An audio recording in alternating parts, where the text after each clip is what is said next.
Hey friends, how are you? I hope you're having a great day today. Today we will be creating this cute pig on a farm, and he's in a little patch of mud. And I'm excited about this lesson. This is a really cute one. I wanted to go over the supplies and the materials that you will need for this lesson before we begin.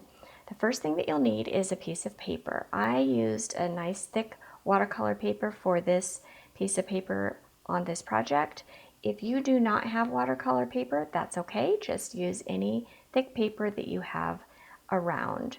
The next thing that you'll need are some watercolor paints. I like to use a set like this because it has a lot of options, a lot of different paint colors.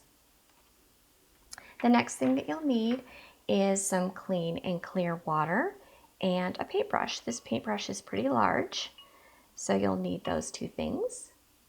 You'll also need either some oil pastels or some crayons. It's up to you. If you don't have oil pastels, that's okay, just use your crayons. They'll work just fine. The reason why I like to use oil pastels is because they offer a really nice thick line, but crayons work really, really well also. The next thing that you'll need is a handy dandy paper towel. This helps with spills or little dabs that you need to clean up. The last thing that you'll need for your project is a mat underneath your work area or a piece of paper, some newspaper, just to keep your area nice and tidy and clean. So I hope that you're excited about this lesson. I know I am. Let's get started.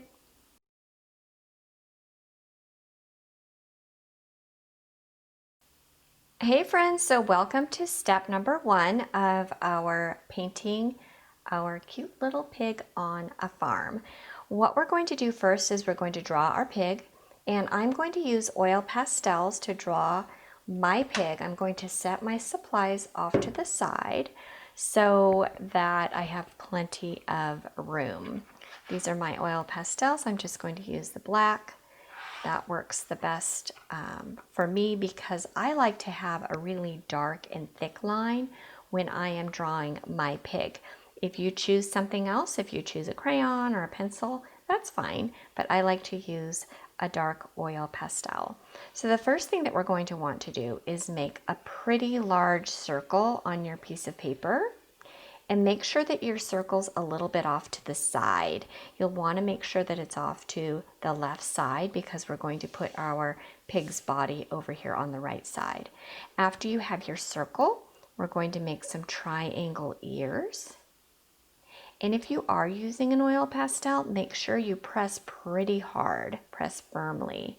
Now we're going to make an oval for his snout and then 2 large dots inside that oval, and then a dot or a smile underneath for the mouth. And we're going to have some wide set eyes. If you'd like to make different types of eyes, that's okay. Now for his body, what we're going to do is we are going to make a really large curved line that goes about that far down. So we start in the middle of the head, we come down, and then we stop about right here. Now this is going to be the back side of the pig, and then these are going to be the bottom of the feet. This part right here, what we're going to do is make a straight line down, and it's going to be roughly even with this line right here. Let me extend that one down just a little. Now what we're going to do is we're going to make our pig's hooves. So whoops, my oil pastel broke. So we come up like this, and then we come over, and then we do the same thing on this side, just like that. And then for the back feet, what we'll do is we'll make some little hooves that are kind of tucked behind. If you'd like to color those in black at the bottom, go ahead and do that. It's up to you. Put a little bit of dark oil pastel there for the little hoofs. And let's remember our pig's tail, curly tail, right on his backside. Now for his background, I'd like to make, I think I want him to be standing in a little bit of mud. think that would be fun. So I'm going to make a little mud patch right here. And then I'm going to make a line here. And this is where the fence is going to go because he's going to be on a farm.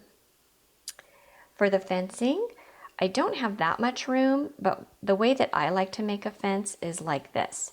You make a straight line and a straight line, and then at the top of that straight line, you make an upside down V. So straight line, and upside down V. Straight line, upside down V. And then what we do is we attach these with more straight lines like this. I hope you can see this because this oil pastel is very small. So basically, I just started making 2 straight lines. I jumped over this fence post right here, and then I made 2 small ones. I didn't want to hit my pig though, and then I did the same down here. And for this part, I'm going to make a straight line, jump over my fence posts, and then go like that, and then make another one like this and jump over. And remember, we don't want to touch our pig. See how I'm doing that? And it looks like the fence posts are in front of these other parts of the fence. Now, if you'd like to make something in the background, like a tree or the sun, I like to just make some clouds in the sky. It's up to you as to what you'd like to make. Maybe I'll make a small cloud right here. And then if you'd like to make some grass, it's completely up to you. Remember, this is your artwork, so you get to do what you'd like to do. I'm just offering suggestions for you. Alrighty, friends, when I come back, that's when we will do our painting, so I'll see you in a minute.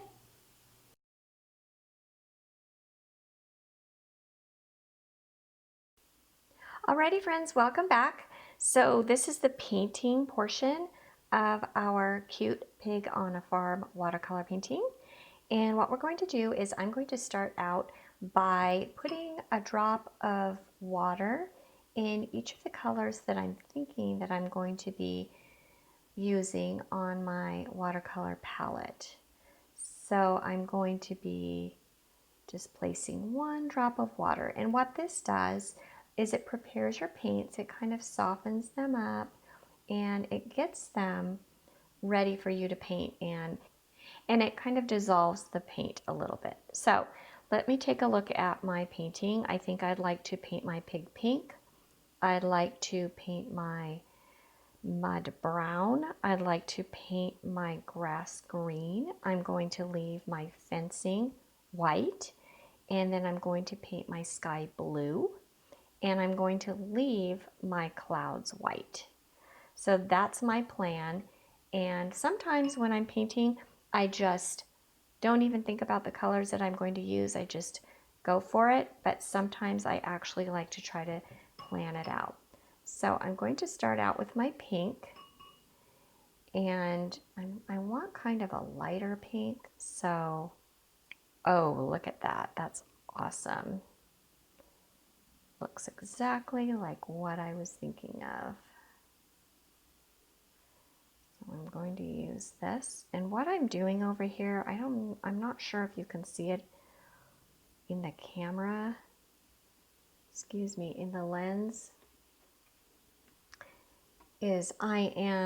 What I did is I created a little bit of a lighter pink here. I took my dark pink and I put it with a lot of water in my palette, and I pushed it around like this, and I thought, that's about the right color. And then I tested it out on my piece of paper. If you want a separate piece of paper to test it out on, that's always a good idea as well.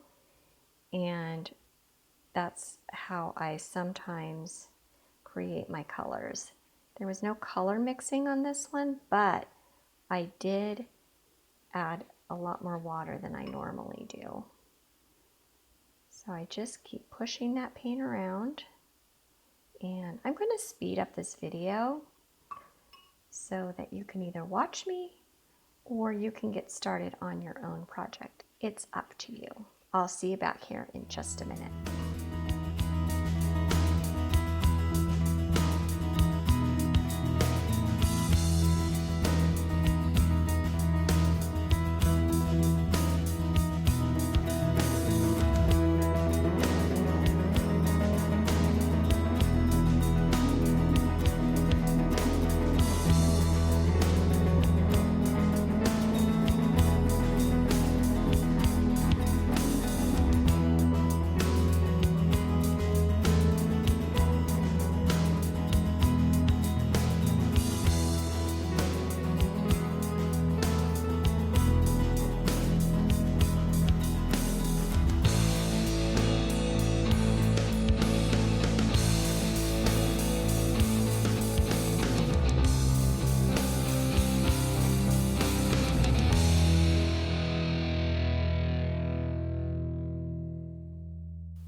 Alrighty friends, I'm finished. I'm really happy with my project.